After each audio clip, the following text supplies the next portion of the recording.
تمام مومنوں میں بہترین مومن وہ ہے جس کا لین دین، غصہ اور خوشنودی سب کچھ خالص اللہ کے لیے ہو۔ وعدہ کو پورا کرنا خالص بزرگی کی علامت ہے۔ انصاف کرنے والا بزرگ اور ظالم شخص کمینہ ہے۔ عقل مندی زینت اور حماقت ایک عیب ہے۔ علم سے عقل و حکمت پیدا ہوتی ہے۔ تمام نیکیوں کا دار و مدار صبر پر ہے۔ دل کھول کر بخشش کرنے سے سرداری حاصل ہوتی ہے۔ حسن و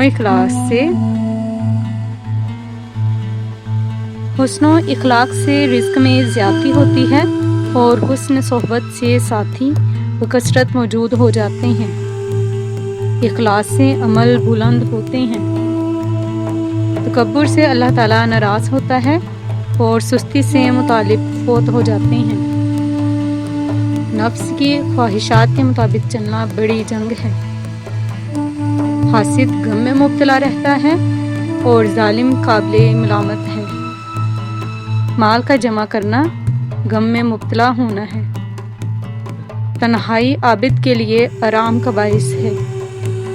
آدمی اپنے رازوں کا بہترین محافظ خود ہے۔ احسان ایک ذخیرہ ہے اور کریم وہ ہے جو اس ذخیرہ کو جمع کرے۔ جس شخص کا دل مردہ ہو جائے وہ دوزخ میں داخل ہوگا۔ میں نے خدا کو ارادوں کے ٹوٹنے اور عقدوں کے حل ہونے سے پہچانا۔ تنہائیوں میں گناہ کرنے سے ڈرو، کیونکہ جو گواہ ہے وہی حاکم ہے۔ آنکھیں ظاہری بینائی سے خدا کا ادراک نہیں کر سکتی، لیکن قلوب حقائق ایمان کی روشنی میں اس کا ادراک کرتے ہیں۔ قرآن نے قیامت کے دن جس کسی کی شفاعت کی اس کی شفاعت ضرور قبول ہوگی، اور جس کو برا قرار دیا وہ نقصان سے نہ بچ سکے گا۔ دنیا ہم سے برگشتہ ہونے کے بعد اس طرح ملے گی جیسے بد مزاج اونٹنی اپنے بچے پر جھکتی ہے۔ ایمان کے 4 ستون ہیں: صبر، یقین، عدل، جہاد۔ صبر کے 4 شعبے ہیں: شوق، خوف، زہد، امید۔ جہاد کی 4 قسمیں ہیں: امر بالمعروف، نہی عن المنکر، مشکل مقامات پر سچائی، بدکار سے دشمنی۔